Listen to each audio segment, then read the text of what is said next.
Hoy nos queda por ver el último tema, tema 2, ¿vale? Que además es cortito y solo tiene 2 figuras. Fijaros qué fácil va la cosa, ¿vale?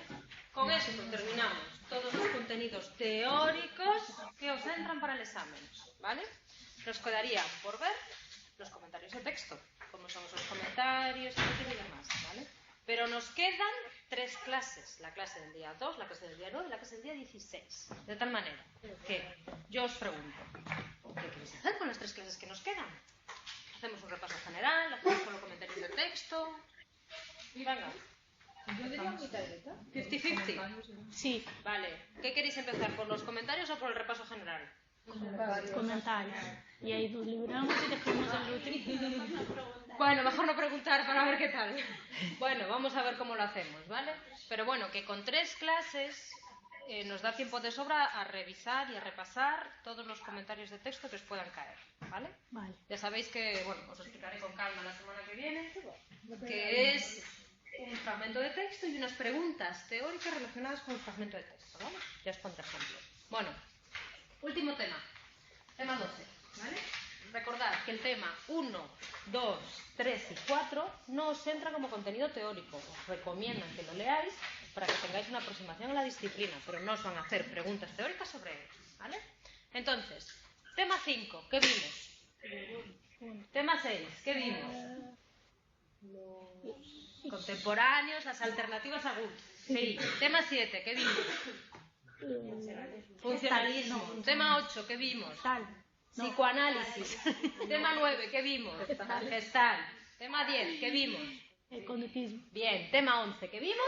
Cognitivismo. Y ahora nos quedan los Constructivismo. ¿vale? ¿Qué vimos la semana pasada? Cognitivismo. ¿Qué eran las corrientes cognitivistas? Aquellos que surgieron a partir de 1960 con el desarrollo de los ordenadores y que conciben el funcionamiento de la mente humana similar a cómo funcionan esos ordenadores. Lenguaje computacional, procesamiento de la información, unos y ceros, ¿os acordáis de todo eso que vimos? Vale, en eso fue donde nos quedamos. Ahora vamos a ver los constructivismos y vamos a ver 2 figuras que se encuadran dentro de lo que se llama constructivismo. Igual que pasa con los cognitivismos, no es que haya sido, pues eso, una corriente muy bien definida, sino que hay una serie de autores que tienen puntos en común y que tienen una serie de rasgos que podemos encuadrar como propios del constructivismo. ¿Quién es este señor de aquí? Piaget. Bien. Un constructivista. Piaget. ¿Quién es este señor de aquí? Este igual nos resulta más difícilmente reconocible. Vygotsky. Muy bien. Vygotsky. Bueno, lo que sea, como se escribe. Ya ni me acuerdo, ¿vale? Estos 2 señores de aquí, nosotros nos vamos a caracterizar como constructivistas. ¿Y qué quiere decir que yo me caracterice como constructivista? Constructivismo quiere decir que las funciones que hace mi mente, ¿vale? ¿Qué es la que vimos hasta ahora? Que dependían bien de elementos sensoriales, bien de funciones fisiológicas, o estaban en función de ¿qué? De aspectos sociales. Por ejemplo, la mente o la percepción dependía de la fisiología de la percepción, o el lenguaje dependía de aspectos sociales. Bien, pues estos señores dicen, las funciones no dependen ni de una de las cosas ni de la otra, sino que las funciones se construyen de manera activa, ¿vale? Y van evolucionando y van cambiando a lo largo del desarrollo del individuo. Por eso se llaman constructivistas, porque dicen que una función surge y se desarrolla, ¿vale?, en una evolución constante entre el individuo y el medio ambiente en el que se desarrolla. ¿Sí? ¿Bien? Pues, ¿vale?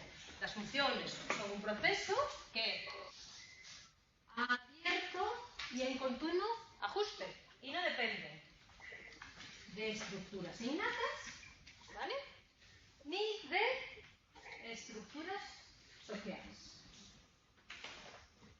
Por eso se definen de manera genérica como constructivistas. ¿Vale? Primer autor. Este señor de aquí. Piaget. ¿Vale? Vamos a ver un poco de dónde viene el interés de Piaget por estudiar a los niños, la evolución de los niños y demás. ¿Vale? cómo explica él el origen de las funciones, ¿vale? ¿Qué hay después de él?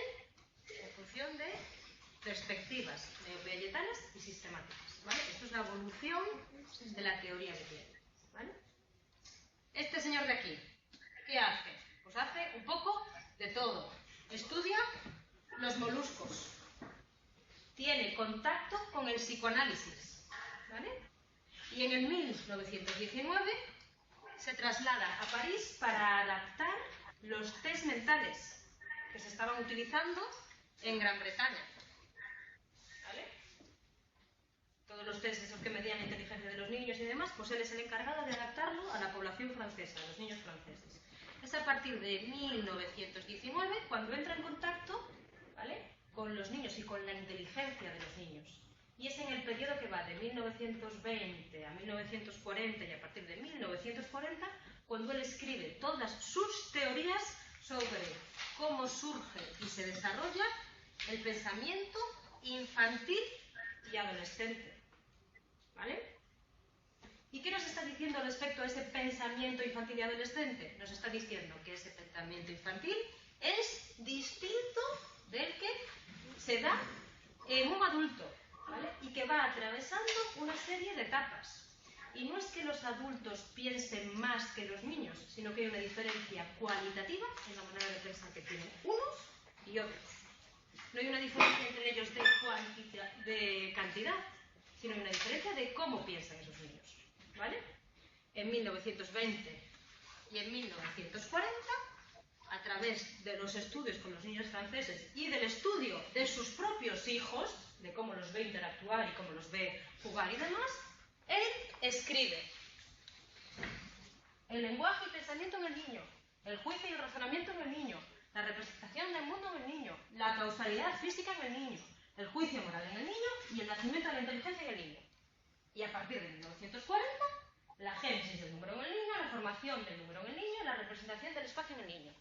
Entonces, todo su trabajo se centra en saber cómo los niños adquieren determinadas funciones.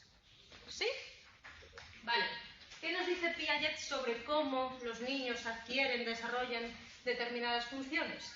Nos dice, bueno, esto todo os lo resumo, ¿vale? Que la evolución de las funciones en el niño reflejan una evolución reflejan la misma evolución que nosotros tenemos como especie. Y que eso culmina cuando el niño llega a la adolescencia con el pensamiento abstracto, formal y lógico. ¿Sí? Vale, en esa evolución desde que el niño nace hasta que el niño alcanza la adolescencia, esa adolescencia él la equipara con el pensamiento científico que se da en todas las disciplinas que hay ahora de las ciencias y demás, él atraviesa por una serie de etapas que le llama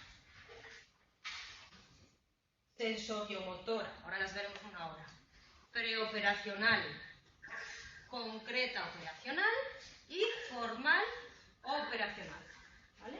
Esas etapas en las que va pasando el pensamiento del niño van evolucionando y se van complicando y al principio del todo no son más que reflejos y terminan por ser un pensamiento abstracto propio de lo que puede tener una persona adulta y propio, ¿vale?, de las ciencias del conocimiento. ¿Sí? Bien. Primera etapa que atraviesa el pensamiento del niño. Etapa sensomotora o sensomotriz, ¿vale?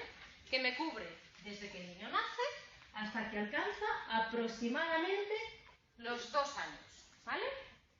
Y se basa en los ejemplos que nos daba Baldwin de las reacciones circulares, de cuando hablamos de las funciones psicológicas, ¿vale?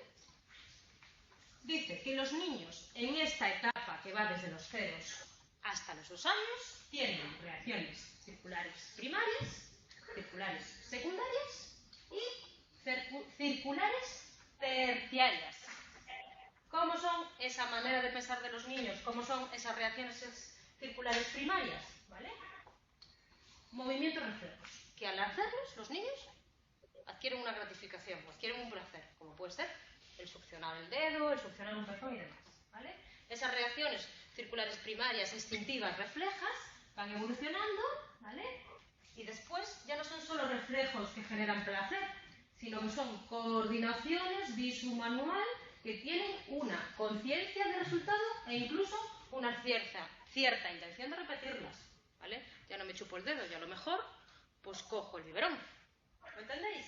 Eso va evolucionando hasta que llego a una reacción circular terciaria alrededor de un año, que implica una generación de los esquemas de repetición y la introducción de métodos alternativos para conseguir los mismos objetivos. Quiero seguir alcanzando el biberón, pero a lo mejor el biberón está encima de una mesa, entonces tengo que subirme a una silla. ¿Lo entendéis, más o menos?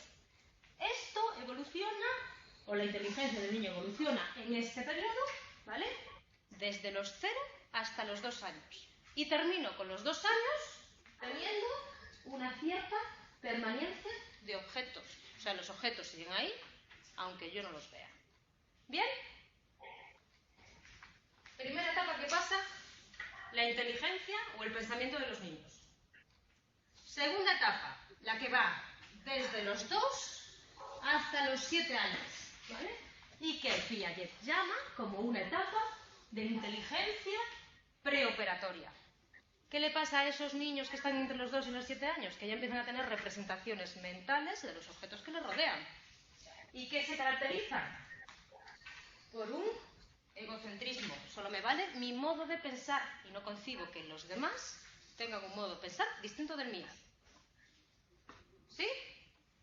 ¿Qué pasa a partir de los 7 años? Que llegamos a una inteligencia que se llama de operaciones concretas. ¿Vale? De los 7 a los 11 años. Y esos objetos que yo tengo representados mentalmente en la etapa anterior, ahora lo que hago es categorizarlos. ¿Vale? Y un árbol puede ser más alto o más bajo, pero pertenece, ¿vale?, a la categoría de árbol. Son conscientes de que los objetos del mundo que les rodean tienen ciertas características que pueden cambiar, pero que tienen puntos en común, ¿vale?, que hacen que pertenezcan a esa categoría. ¿Bien? Por último, llegamos a la etapa de las operaciones formales, alrededor de los 12 años. Y aquí sí que alcanzo un pensamiento abstracto, lógico y concreto, propio del pensamiento científico-racional. ¿Veis? Entonces, ¿qué me dice Piaget? Que el niño, en su manera de pensar, de evolución desde la inteligencia más básica, sensoriomotriz, hasta la adulta, pasa por una serie de etapas. Y que él las, como decirlo así, las pone muy ceñidas a determinados años. ¿Qué se le va a criticar de Piaget que ahora veremos? Oye, mira, a lo mejor hay niños que alcanzan el estadio de las operaciones formales en vez de a los 12 a los 11. Y a lo mejor hay niños que alcanzan el estadio de las operaciones formales en vez de a los 12 a los 13. ¿Vale? ¿Qué se le va a criticar a él? Que no tenga en cuenta las diferencias que haya individuales. ¿Vale? ¿Y qué le vamos a criticar también? Oye, me parece muy bien que tú hagas este repaso de cómo es el pensamiento de los niños y cómo va evolucionando hacia el pensamiento adulto, pero tú te estás limitando a un conjunto de niños que están escolarizados, son occidentales, tal. ¿Qué pasa con los niños que a lo mejor no están escolarizados? O que tienen una deficiencia visual, o que tienen una deficiencia auditiva. Esas son las críticas, ¿vale?, que le van a llover a Piaget. Tú te estás centrando en un prototipo de niño, que es el niño occidental europeo, de clase media o alta, y que está escolarizado. ¿Vale? Te estás dejando a aquellos que tienen algún tipo de invidencia, ¿vale? Y te estás dejando todas las diferencias culturales que puede haber con los niños. Ojo, y tampoco me estás explicando, ¿dónde están? ¿Por qué unos niños adquieren una etapa antes que otros? ¿Vale? Para tratar de solventar alguna de estas críticas, vienen los de las teorías neopiagetanas. ¿Vale? ¿Qué me dicen? ¿Qué me tratan de explicar? Esos desfases que no me estaba explicando Piaget. ¿Vale? Me tratan de explicar las diferencias que puede haber entre los individuos, la relación entre el aprendizaje y el desarrollo, los mecanismos concretos, pero los mecanismos concretos a través de los que se producen los cambios cualitativos. ¿Vale? Estas perspectivas neopiagetanas pretenden coger y decir, oye, aquellas cosas que Piaget no era capaz de explicar, te las voy a explicar yo. ¿Y a qué voy a recurrir? A lo que estaba en boga hasta hace bien poco. La psicología cognitiva y toda la teoría del procesamiento de la información. ¿Lo entendéis? ¿Vale? ¿quiénes serán esas perspectivas? ¿Qué autores serán los que definen esas perspectivas neopiagetanas?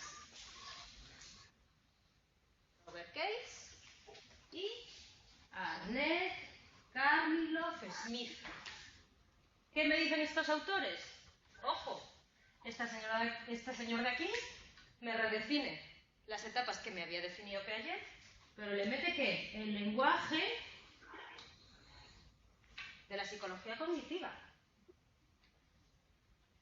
Y no me habla de operaciones sensomotoras, relacionales, dimensionales y vectoriales.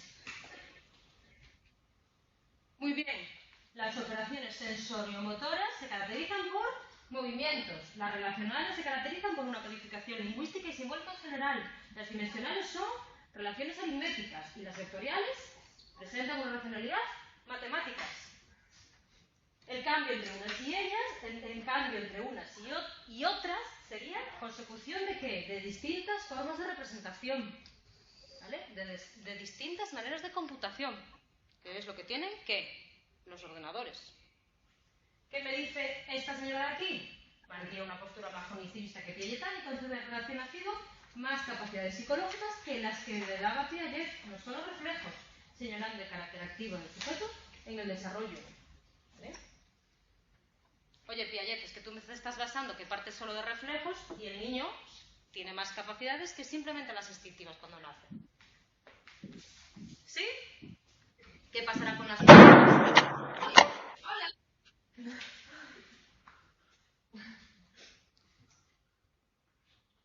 Floris, no sé qué les has hecho, les has cabreado. Ay, no puse yo la pizarra. Me cago en la puñeta. Ahora. Me olvidé de la pilla. Bueno, da igual, no pasa nada. Me olvidé de la pizarra, no pasa nada.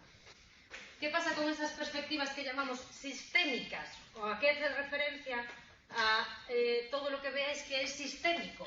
¿Vale? Lo que es sistémico siempre trata del todo, de todas las influencias que puede recibir un individuo en un determinado momento y que estén a lo mejor condicionando su desarrollo, que esté condicionando a lo mejor su función. Entonces, la perspectiva sistémica hace referencia a yo, determinante de un individuo, tengo sus características individuales, sus características personales, sus características sociales y demás, y lo trato de meter todo como en un quantum. ¿Vale? Pues las perspectivas sistémicas post-piagetanas me dicen que en el desarrollo de un individuo afecta ¿qué? El estado en el que se encuentra, el grado de variación que se produce, ya sea por presiones externas o externas, y los recursos cognitivos de los que dispone. ¿Vale? Todo lo que sea sistémico hace referencia a una totalidad. Yo si quiero tratar a un individuo desde una perspectiva sistémica, tengo que hacer caso a sus variables individuales, sus conocimientos sociales, todo lo demás. ¿Vale? En este caso, este autor me dice que dentro de las perspectivas sistémicas posteriores a Piaget, tengo que hacer caso a lo biológico, lo psicológico y lo social. Bien. Conocimiento evoluciona, bueno, esto lo leí. Evoluciona por desequilibrios y reorganizaciones sucesivas y es modulado por las condiciones del entorno. El desarrollo consiste en un intercambio entre el entorno y el sistema con un cierto grado de equilibrio y autonomía de este último. ¿Vale? Primer autor. ¿Entendemos o no entendemos? Vale. Segundo autor. Vygotsky. El señor murió muy joven, ¿vale? ¿Y qué hizo? Hizo varias cosas. Primero, criticar que la psicología se basase en paradigmas que echan mierda los unos sobre los otros. ¿Vale? Entonces, él pretende que la psicología, ojo, trate la mente como una totalidad y que se nutra de todas las influencias que pueda recibir, pero que no se base en yo soy cognitivista de una cosa y vosotros los que decíais otra anterior no tenéis ni puñetera idea. ¿Vale? Nos dice que para analizar la mente de un individuo tengo que fijarme en su ontogénesis, en el desarrollo que tiene ese individuo desde que nace hasta que llega a un punto, en su filogénesis, en el desarrollo que tiene ese individuo o la especie a la que pertenece, ¿vale? Y en su historiogénesis, en el momento social, ¿vale? Y me habla de cómo surge el pensamiento y el lenguaje. Esto respecto a la teoría de Vygotsky. Y las aplicaciones que tienen las teorías de Vygotsky van desde la interpretación de obras de arte, cómo hay a lo mejor un trastorno neuropsicológico que afecte a una determinada estructura. ¿Qué es lo que pasa, ¿vale?, cuando yo comparo individuos, ¿vale?, de distinta población, de distinto país y demás, ¿vale?, y cómo está afectando eso a la educación de los individuos, ¿vale? Entonces este tío, primero que dijo, vamos a unificar lo que nosotros entendemos la psicología, vamos a unificar, ¿vale?, lo que es el estudio de la mente, cómo yo concibo que debe de ser ese estudio y qué aplicaciones tiene ese estudio para estos ámbitos de aquí. ¿Qué pasará después de Vygotsky? Que muchas de esas cosas que él me dice que son la psicología y demás, ¿vale?, se desarrollarán en disciplinas contemporáneas, la neuropsicología, ¿vale? Esto lo vemos después. Bien, vale, este señor de aquí. Primera etapa que vamos a ver de Vygotsky. ¿En qué se basa? ¿Vale? Vygotsky me dice, oye, hasta el momento yo tengo dos tradiciones clásicas. La tradición que él le llama reflexológica, que sostiene que la mecánica y el automatismo fisiológico eran la base de la conducta, o sea, reacciones, estímulos, respuestas, etcétera y demás, y la psicología marxista, que utiliza los planteamientos de la psicología y la conciencia para construir al hombre nuevo soviético, ¿vale? Este se va a quedar en el medio de estos dos, ¿vale? Va a coger parte de esa tradición reflexológica y parte, ¿vale?, de la psicología marxista, del hombre social y demás, ¿vale? Y lo primero que va a hacer es criticar a sus... Espera, que saltamos la siguiente. Y lo primero que va a criticar es a sus antecesores. Chicos, vamos a hacer una única postura de lo que es la psicología, ¿vale? Vamos a definir, ¿vale?, la psicología de una manera total y de una manera coherente, ¿vale? Dejémonos de hablar de distintas escuelas psicológicas. Vamos a ver qué es eso de la mente. ¿Qué pasa con ella? ¿Qué funciones tiene esa mente? ¿Vale? Volvemos al funcionalismo, volvemos a lo que decía James. ¿Cuáles son las funciones que tiene esa mente según Vygotsky?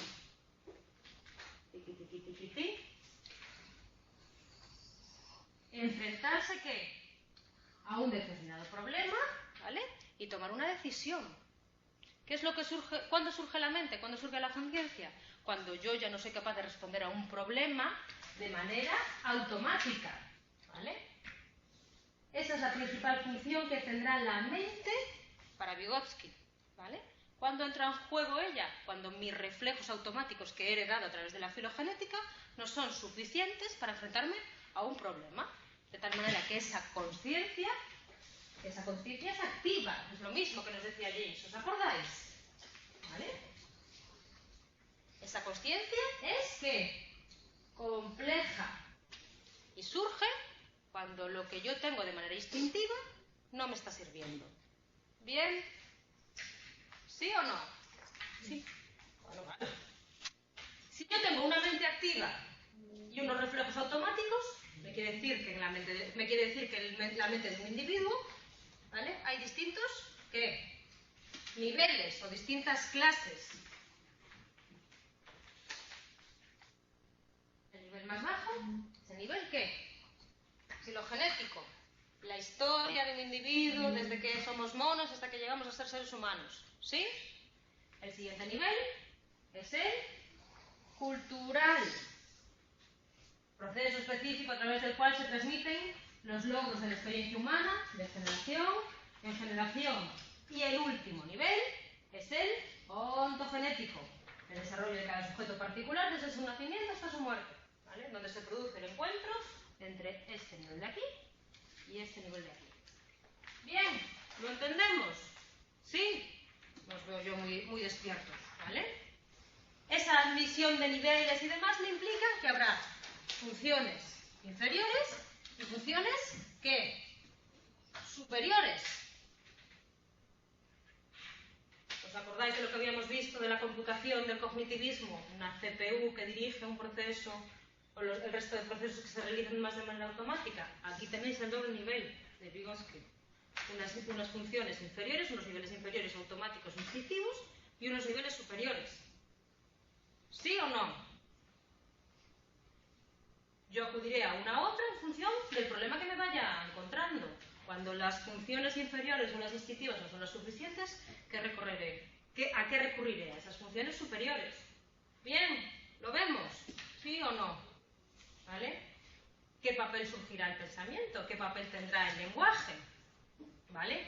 El lenguaje será la herramienta básica para que el sujeto se relacione con un mundo y dé sentido a su propia vida. La conciencia se construye a través de significados aprendidos, a través de los distintos referentes sociales. ¿Vale? Tanto pensamiento como lenguaje tienen un origen social y son determinados por la cultura. ¿Vale? ¿Qué nos dice Vygotsky? Que pensamiento y lenguaje tienen distintas raíces, pero que se entrecruzan desde un momento muy próximo en la vida de un individuo, de tal manera que quedan determinadas la una por la otra. Y me dice que los procesos psicológicos, ¿vale?, se forman doblemente. En la ley de la doble formación de los procesos psicológicos. Primero, una función psicológica nace en un plano social y después es interiorizada por el individuo. Se interioriza, pasa a ser intrapsicológica. ¿Sí? Aplicaciones de las teorías de Vygotsky a distintas áreas, como puede ser el arte, la neuropsicología, lo que será posteriormente la neuropsicología, los estudios transculturales y la educación. Interpretación de Vygotsky, ¿vale?, de lo que es el arte o lo que es la estética. El arte es uno de los más altos productos culturales del espíritu humano, según Vygotsky. Y una obra de arte es lo que él llama un mediador cultural. Aquí vuelve a los térmicos psicoanalíticos de la catarsis, ¿vale? El objeto del análisis no será la psique individual del creador o espectador, sino la propia obra de arte. ¿Vale? ¿Qué me dice Vygotsky de los déficits neuropsicológicos, de las funciones, ¿vale?, que están afectadas a lo mejor por un accidente cerebrovascular o por un infarto? Bueno, os lo leéis esto, que es lo de la interpretación de los textos. ¿Qué me dice Vygotsky sobre las patologías físicas y mentales? Que un daño neurológico lo que hace es, o lo que es un mecanismo de regresión, ¿vale? Afecta a un área que a lo mejor se encarga de funciones superiores, que como está dañada, lo que hace es que esa función sea asumida, ¿vale?, por procesos inferiores hasta que no se desarrolla. Eso es lo moderno que hemos visto nosotros ahora de qué, de cómo hay una rehabilitación neuropsicológica, ¿vale? Pues esto es en lo primitivo de todo. ¿Qué sabemos nosotros ahora sobre los accidentes cerebrovasculares? Que cuando se produce un daño en una zona concreta del cerebro que se encarga de una determinada función, el cerebro que se reorganiza y va adquiriendo vías, ¿vale?, para realizar esa función. Pues eso es lo que me está diciendo Vygotsky. Las funciones psicológicas superiores que hasta el momento del trauma estaban a cargo de un área afectada tienen que ser compensadas por la acción de áreas inferiores o primitivas. Esto es la base de la neuropsicología moderna. ¿Lo entendéis? ¿Qué me dice Vygotsky también respecto a los estudios transculturales? Él está estudiando una zona concreta de Mongolia donde hay una parte de la población muy rural y una parte de la población, ¿vale?, que ya está, por decirlo así, urbanizada. Y en esa diferencia entre la zona más rural y la zona más urbanizada es donde él ve reflejado lo que él considera un pensamiento muy primitivo y un pensamiento con un razonamiento lógico y abstracto. Los que se encontraban en una postura intermedia entre los campesinos y la zona urbanizada, ¿vale?, habían entrado en contacto con el pensamiento abstracto sin ser conscientes de ello, por lo que en ocasiones seguían recurriendo a su experiencia habitual para resolver tareas interpuestas. ¿Lo entendemos o no entendemos? Venga, siguiente aplicación de Vygotsky a la educación. ¿Qué me dice Vygotsky respecto a la educación? Entiende que el aprendizaje es una actividad abierta en la que el niño y el adolescente construyen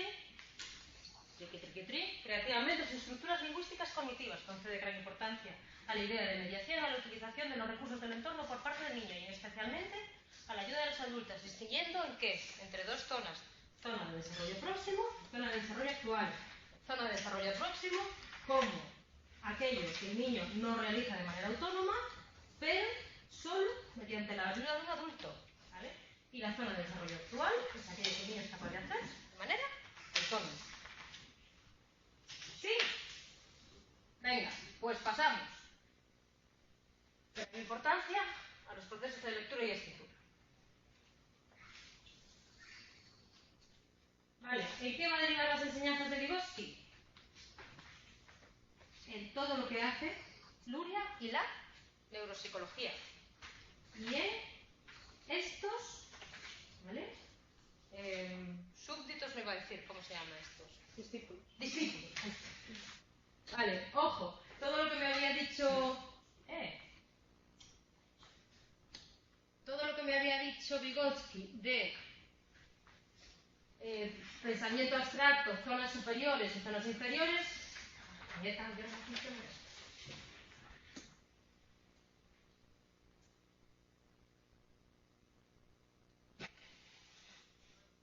sin él.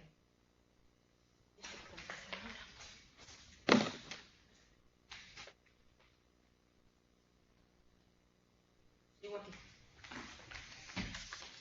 A ver, vamos allá. Aquí sí no irás. Vale. Se me quedó colgada la pizarra. A ver, bien.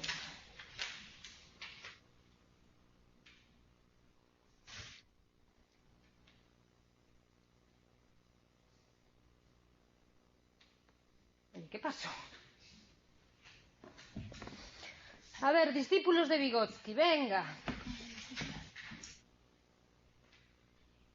Bueno, voy a volver a entrar y seguimos, espera.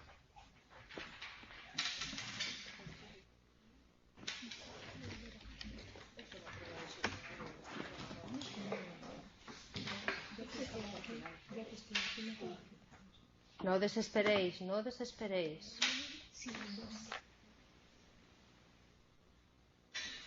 Bueno, a ver, venga, vamos a hacer un repaso, A ver, Vygotsky, ¿qué me dice Vygotsky? Vygotsky lo consideramos constructivista, al igual que considerábamos a qué otro autor. Venga, chicos, a Piaget, ¿vale? ¿Qué me dicen de manera genérica los constructivistas? Que las funciones psicológicas no están determinadas por lo que es la fisiología ni por lo que es el entorno social, sino que son algo activo al individuo, se construyen, se transforman.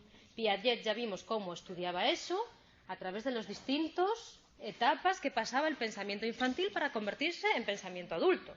Piaget me decía, el pensamiento adulto y el pensamiento infantil se diferencian no de manera cuantitativa, sino de manera cualitativa, y la manera que tienen que pensar los niños es distinta que la que tienen de pensar los adultos. ¿Bien? En su manera de evolucionar del pensamiento infantil al pensamiento adulto, el niño pasa por una serie de etapas: sensorio-motriz, preoperacional, operacional concreta, operacional formales y demás, ¿vale? Y además de todo, van reflejando cómo evoluciona el pensamiento de la historia del individuo, desde lo más básico, hasta el pensamiento científico actual. Vale, eso nos quedamos con Piaget, perfecto. ¿Qué me dijo Vygotsky? Vygotsky me dijo también esa función activa que tiene la mente, ¿vale? Dice que la mente tiene una serie de funciones, que unas son más innatas, son más inferiores, y otras que son superiores, ¿vale? Las más innatas y las más inferiores son aquellas que son instintivas, reflejas, las que son más básicas y las que están determinadas filogenéticamente, ¿vale? Las funciones superiores son las activas, las que yo pongo en funcionamiento, ¿vale? Cuando me tengo que enfrentar a un problema y que aquellos recursos básicos instintivos no me dan la solución. Bien, en esa doble división de funciones inferiores y funciones superiores, Vygotsky lo aplica, por decirlo así, a distintas ramas. Estudia las obras de arte o la interpretación que tienen las obras de arte en función del nivel social, el nivel cultural, ¿vale? Me está diciendo que daños neuropsicológicos se producen ¿por qué? Porque había una función, ¿vale?, psicológica que tenía una determinada área superior, la que yo que pasa a ser asumida por aquellas funciones o por aquellas áreas más inferiores, y hasta que no se recupera hay una reorganización, ¿vale? Me está diciendo que el pensamiento y el lenguaje son raíces distintas y que conviven, ¿vale?, desde muy joven en el desarrollo de un individuo, y que las cosas se aprenden dos veces, primero en un nivel más social y después son interiorizadas.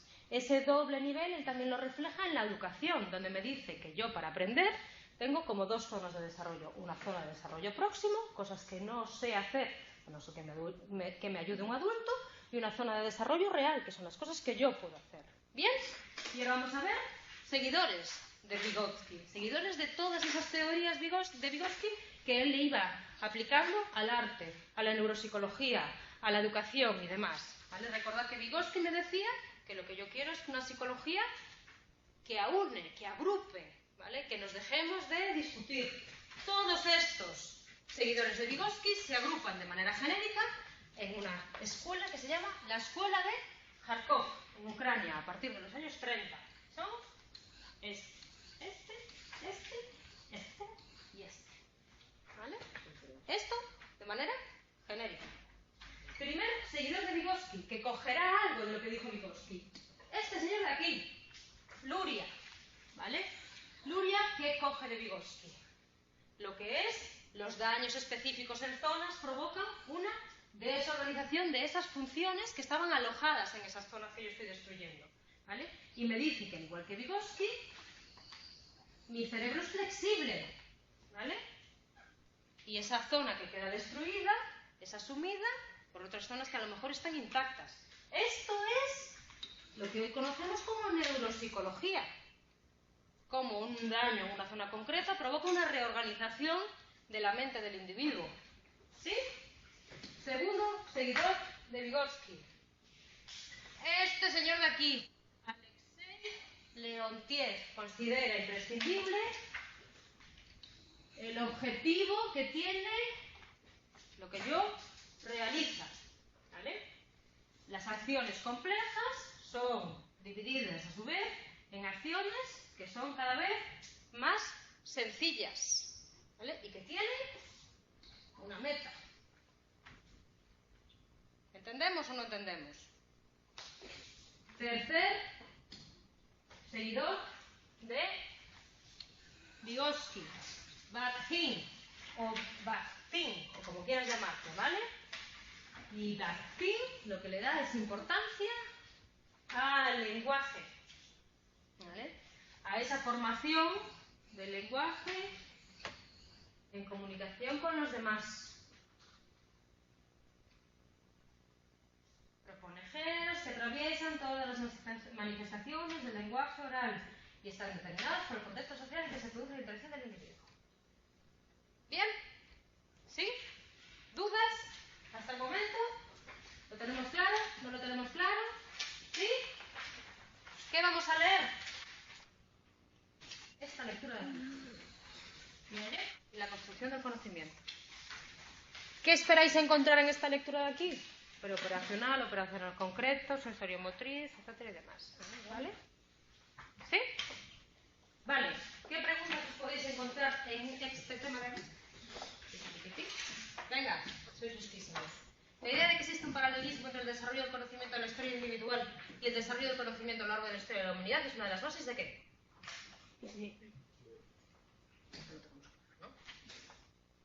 Venga, las etapas del desarrollo que describe Piaget en la vida del niño son por este orden. Ahí lo tenéis claro, ¿no? Sí. Venga. Según la llamada ley de la doble formación de los procesos psicológicos de Vygotsky, una función psicológica aparece dos veces en el desarrollo. Primero en el plano ¿qué? Social, y después es interiorizada, ¿vale? Última pregunta. Vygotsky analiza el desarrollo de la psique humana a través de varios niveles. A saber, ¿ves cómo lo tenéis tirado, tíos?